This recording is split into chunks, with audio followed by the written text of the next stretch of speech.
கல்யாணத்துக்கு அப்புறம் காதல் கம்மியாயிருது.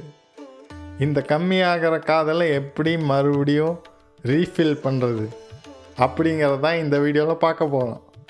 ஃபஸ்ட்டு நம்ம தெரிஞ்சுக்க வேண்டியது 3 விதமான லவ் இருக்குது. அதாவது ஃபஸ்ட் என்னென்னா எராட்டிக் லவ். எராட்டிக் லவ் என்னன்னா முற்றிலும் அதாவது ஃபிசிக்கல் சார்ந்தது, அதாவது ஃபிசிக்கல் அட்ராக்ஷனை சார்ந்தது. அட்ராக்ஷன் இருக்கும்போது தான் ஒரு ஆண் பெண்ணையோ பெண் ஆணையோ நோக்கி போகிறான். அதுதான் அதுக்கப்புறம் ஒரு ரிலேஷன்ஷிப் ஆகி க்ரியேட் ஆகுது. நெக்ஸ்ட்டு ஒரு நபரை நம்மளுக்கு நார்மலாகவே பிடிச்சிருக்கு. ஃபார் எக்ஸாம்பிள் இது ஆணுக்கு பெண்ணுக்கு ஆணாக தான் இருக்கணும்னு அவசியம் இல்லை. நார்மலாகவே உங்களுக்கு எல்லாருக்குமே ஃப்ரெண்ட்ஸ் இருப்பாங்க. ஸோ ஃபார் எக்ஸாம்பிள் ஒருத்தர் எனக்கு பிடிச்சிருக்குது, அவரை பழகிற விதம் எனக்கு பிடிச்சிருக்குது, இல்லை அவங்களோட லைக் கேரக்டர், பர்சனாலிட்டி எதுவான இருக்கலாம். இது அதாவது கம்பானியன்ஷிப், ஃப்ரெண்ட்ஷிப் லவ்னு கூட சொல்லலாம் இதை. ஸோ இது 2வது விதமான லவ். இந்த லவ்வும் கல்யாணத்தில் ரொம்ப ரொம்ப முக்கியம். அதாவது ஒருத்தர் கூட நம்மளுக்கு பிடிக்காமல் இருக்கிறவங்க கூட நம்மளால் வாழ்க்கையை ஓட்டிகிட்டு இருக்க முடியாது இல்லைங்களா? அப்போ நம்ம ஒருத்தரை கல்யாணம் பண்ணியிருக்கோம் அப்படின்னா அவர் ஏதோ ஒரு விதத்தில் நம்மளுக்கு பிடிச்சிருக்குது. அதாவது இந்த அட்ராக்ஷன் எராட்டிக் லவ்வை தாண்டி அவங்கள ஏதோ ஒரு விதத்தில் நம்மளுக்கு பிடிச்சிருக்கு. எராட்டிக் லவ்வும் போக வாய்ப்பு இருக்குது, இந்த கம்பெனி ஃப்ரெண்ட்ஷிப் லவ்வும் போக வாய்ப்பு இருக்குது. ஃபேடாக வாய்ப்பு இருக்குது. ஏதோ ஒரு டைமில் ஃபேட் ஆகிரும். ஃபார் எக்ஸாம்பிள் ஃபீலிங் இல்லாமல் போயிடும். இப்போலாம் சொல்கிற விஷயம் அதுதான், எல்லாம் ஃபீலிங் இல்லாமல் போயிடுச்சுங்க அப்படிம்பாங்க. ஸோ இந்த மாதிரி எராட்டிக் லவ் ஒரு டைமில் மேபி ஃபேட் ஆகிடலாம். Maybe when we get old, வயசாகும் போது மேபி இது ஃபேட் ஆகி போகலாம். அண்ட் கம்பானியட் லவ், அதாவது கம்பானியன்ஷிப் லவ், இது இந்த ஃப்ரெண்ட்ஷிப் லவ்வுமே ஒரு நபரை பிடிச்சி தான் கல்யாணம் பண்ணியிருப்போம், அவங்களோட பழக்க விளக்கம் பிடிச்சி தான் கல்யாணம் பண்ணியிருப்போம். ஆனால் ஏதோ ஒரு சமயத்தில் அவங்களோட மேபி சுயரூபம் இல்லைன்னா அவங்களுக்குள்ளே கெட்ட விஷயங்கள் தெரிய வரலாம். ஏன்னா திருமணங்கிறது ரொம்ப நெருக்கமான உறவு. அப்போ ஏதோ ஒரு டைமில் அவங்களோட பேட் சைட் ஆஃப் தேம் வெளியே தெரிய வரலாம். அப்போ அந்த கம்பெனிட் லவ்வுமே அப்படியே மாறிடும். அப்போ என்னென்னா இப்போ ஒருத்தவங்க பிடிச்சிருக்குதுங்கிறது அப்படியே அது வெறுப்பாக மாற ஆரம்பிச்சிடும். ஆனால் இது ரெண்டும் ஃபேட் ஆகும்போது அந்த டைமில் சமயத்தில் ஃபீல் பண்ணுற ஒரு ஃபீலிங், அது அவ்வளோதான், லவ் இல்லாமல் போயிடுச்சு அப்படின்னு எல்லாம் நினைக்கிறேன். பட் ஆனால் இந்த டைமில் என்னென்னா இந்த கவனன்ட், ஃபார் எக்ஸாம்பிள் இந்த கல்யாணம் மேரேஜுங்கிறது ஒரு கவனன்ட், ஒரு உடன்படிக்கை, அது பந்தம், செல்ஃப்லெஸ் லவ், தன்னலமற்ற அன்பு. இந்த தன்னலமற்ற அன்பு என்ன பண்ணணும்னா சகலத்தையும் மாற்றும். அது எனக்கு இதனால் எந்த பிரயோஜனமும் இல்லை, எந்த லாபமும் இல்லை, ஆனாலும் அவங்க மேலே அன்பு செலுத்துவேன் அப்படிங்கிற இந்த கவனன்ட் லவ் இருந்துச்சுன்னா தான், அது இந்த செல்ஃப்லெஸ் லவ், தன்னலமற்ற அன்பு இருந்துச்சுன்னா தான் இந்த மேரேஜ் மறுபடியும் மலரும். இந்த கவனன்ட் லவ் என்ன தான் இருந்தாலும் பரவாயில்ல, இது என்னுடைய பந்தம், என்னுடைய மனைவி, என்னுடைய ஹஸ்பண்ட் அப்படின்னு சொல்லி மறுபடியும் அன்பை செலுத்துறதுக்கு இனிஷியேட் பண்ணணும். அது நம்ம தான் போய் ஸ்டார்ட் பண்ணணும். அது இது ஃபீலிங் கிடையாது. இந்த இடத்துல வாக்குறுதி தான் வரணும். ஃபார் எக்ஸாம்பிள் இப்போ ஒரு கம்பெனிக்கு போகிறீங்க, வேலைக்கு போகிறீங்க. ஒரு நாள் நாளைக்கு காலையில் எழுந்திரிக்கிறோம், வேலைக்கு போகிறதுக்கு ஃபீலிங் இல்லாமல் தான் இருக்கும். ஆனால் ஃபீலிங் இல்லாமல் இருந்தாலும் போகிறோம், எந்திரிச்சு போகிறோம் வேலைக்கு.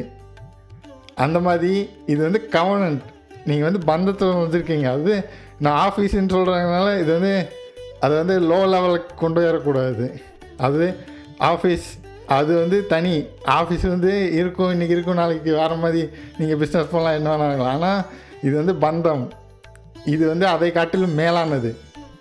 இதில் நீங்கள் வாக்குறுதி கொடுத்து இதுதான் துணைவி, அது வாழ்க்கை துணை அப்படின்னு கமிட் ஆகிருக்கீங்க. இந்த இடத்துல இதுதான் எல்லாத்த காட்டிலும் பிரதானமாக இருக்கும். அப்போ இந்த எராட்டிக் லவ் இல்லாமல் இருக்கலாம், இந்த ஃப்ரெண்ட்ஷிப் வெறுப்பாக கூட இருக்கலாம். ஆனாலும் அன்பு செலுத்த ஒரு இனிஷியேட் பண்ணுறோம், முயற்சி எடுக்கிறோம், நம்ம போய் ஆரம்பிக்கிறோம்.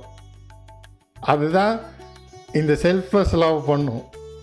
ஃபார் எக்ஸாம்பிள் நீங்கள் ஒரு சிம்பிளாக சொல்கிறேன், அது வீட்டில் என்ன பிரச்சனை வேணா இருக்கலாம், அது பையன் இல்லைன்னா பொண்ணு என்ன உங்கள் கூட சண்டை போட்டிருந்தாலும், அது அந்த மதர்ஸில் என்னதான் இருந்தாலும் கடைசியில் ஒரு there will be food on the table for the child.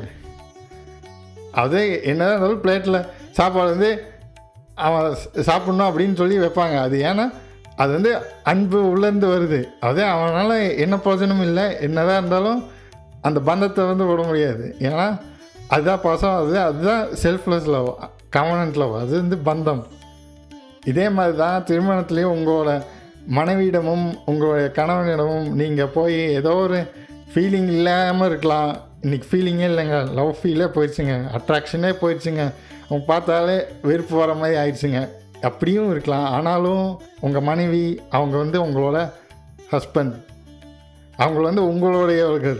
அப்போ வந்து நீங்கள் தான் ஒரு முயற்சி எடுத்து முதல்ல போய் அது சமாதானமாக இருக்கலாம், இல்லை நேசம் காட்டுறதா இருக்கலாம். நீங்கள் தான் முயற்சி எடுத்து போய் அந்த அன்பை காட்ட வேண்டும்.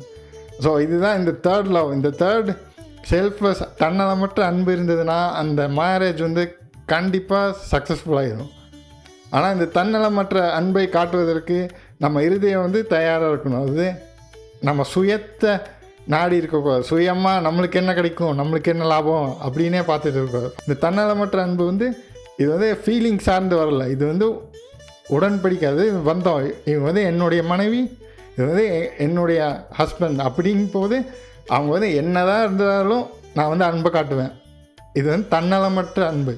ஸோ இந்த அன்பு இருந்துச்சுன்னா கண்டிப்பாக மேரேஜ் சக்ஸஸ்ஃபுல்லாகும். இதுதான் இது 3 விதமான அன்பு. ஆனால் இதுதான் இருக்கிறதுலே மேலான அன்பு, தன்னலமற்ற அன்பு. இது இருந்தால் மட்டுமே உங்களுடைய மேரேஜ் வந்து எவ்வளோ பெரிய ஸ்ட்ராம்ஸ், எவ்வளோ பெரிய அலைகள் வந்தாலும் உங்கள் கப்பல், மேரேஜ்ன்ற கப்பல் வந்து அப்படியே நங்கூரம் போட்ட மாதிரி அப்படியே நிற்கும். இந்த அன்பு இருந்துச்சுன்னா அது ஒருவருக்கொருவர் இந்த தன்னலமற்ற அன்பை காட்டும்போது அந்த ஃபேமிலியே அப்படியே மலர்ந்து நிற்கும்.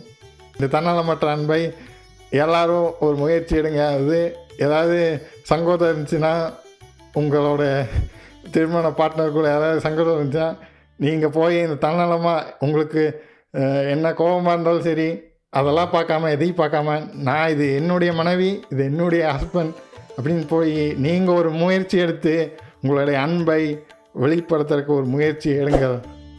அடுத்த வீடியோவில் சந்திக்கலாம். பாய்.